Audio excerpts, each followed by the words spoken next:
Today, we are diving deep into something that quietly steers our decisions every single day. And most of the time, we don't even notice it's happening. We're talking about something I like to call the consistency trap.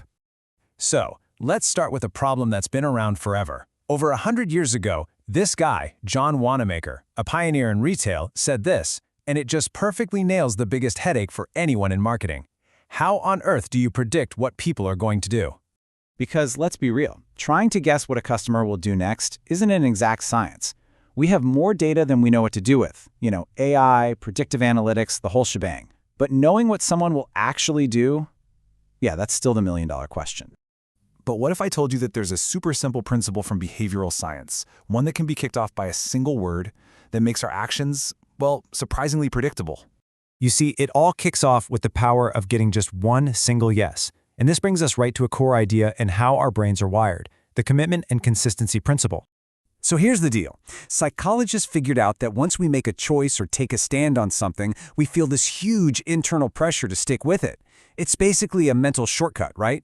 It saves us the energy of having to rethink everything all the time. And hey, it makes us feel like we're reliable, consistent people. Now, this isn't just some dusty old theory. Let's look at a couple of incredible real-world experiments that show just how deep this bias really goes.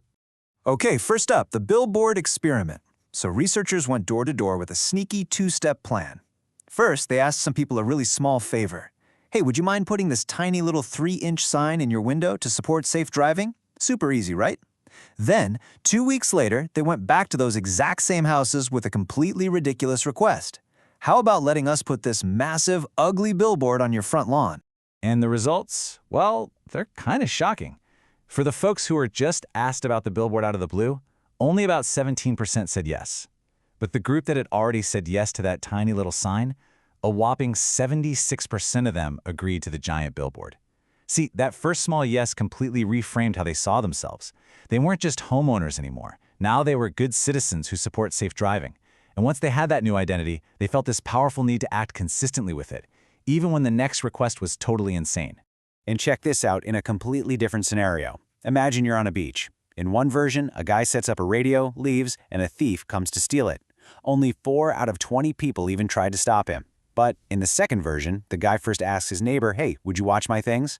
After getting a simple yes, the results flipped. When the thief showed up, 19 out of 20 people jumped up to stop him. That one tiny verbal promise turned them from passive bystanders into active protectors. Incredible, right? And this whole thing gets even more powerful when we get specific. Studies have shown that simply asking voters if they're going to vote, it doesn't do much. But if you get them to make a real plan, like when are you going to vote, where is your polling place, and how will you get there, they were more than twice as likely to actually show up. So how does this jump from a psychology lab into the real world of business? Well, you better believe marketers have this down to a science. And once you see it, you are going to start seeing it everywhere. Take the classic fundraising approach you might see on the street. They never start by asking for your money. No, they start small. It's called a yes ladder. It's like, hey, what a beautiful day, huh? Yes. Are you enjoying yourself out here? Yes. Each yes you give makes it a little bit harder psychologically to say no to the next thing. You've already started a pattern of agreement, and breaking that pattern just feels wrong. And the master of this stuff, Robert Cialdini, he points out that this gets really powerful when we write our commitment down or make it public.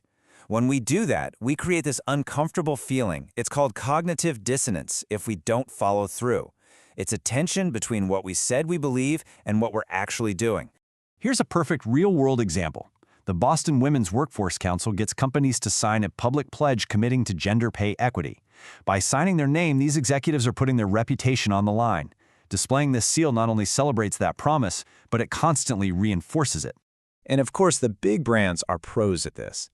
Tom's gets you to agree you like companies that give back before asking you to buy. Harry & David shows you exactly what you ordered last Christmas to make reordering the easy, consistent choice. And Amtrak asks you to pre-register for a sale, a tiny little yes, which makes you way more likely to book a trip when the sale actually starts. So, just how well does this work? Well, one insurance company was having a tough time selling to a certain community. So they changed their opening line. Instead of talking about discounts, they just said, you support companies that share your values. By lining up their product with an identity their customers already had, they saw a staggering 56% jump in sales.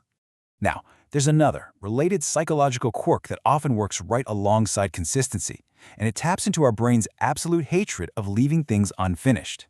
It's called the Zygarnik effect.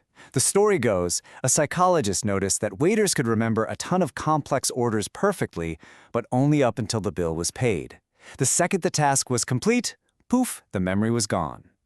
It turns out our brains are basically wired to seek closure. We hate open loops. And you guessed it, marketers use this all the time. That coffee shop loyalty card that comes with 2 stamps already on it, it feels like an unfinished task you just have to complete. Those, hey, you left something in your cart emails, they're designed to trigger that exact same nagging feeling of incompletion. And of course, TV show cliffhangers are the ultimate example. They create an open loop in your brain that you just have to close by watching the next episode. All right, so what's the big picture here? Let's boil all this down into a simple toolkit so you can start spotting these techniques out in the wild. First, the consistency principle. Remember, it's all about starting small to get a big yes down the road. If you can, get that commitment in writing or make it public. And always, always try to frame what you're asking for as something that aligns with who they already are and what they already believe. And then we have the Zygarnik effect. This is all about our brain's need for closure. You do this by creating a feeling of an unfinished process, reminding people of tasks they haven't completed, and even giving them a head start to get them motivated to cross that finish line. So here's the bottom line. Our deep-seated psychological need to be consistent with our past selves and our powerful urge to finish what we've started, these are two of the most potent and often invisible forces that shape our choices every single day. These are powerful tools of influence, and they're used everywhere, from your local coffee shop to global corporations. So the real question is, now that you know the secret, now that you can see the strings, how many of these traps are you going to spot just today?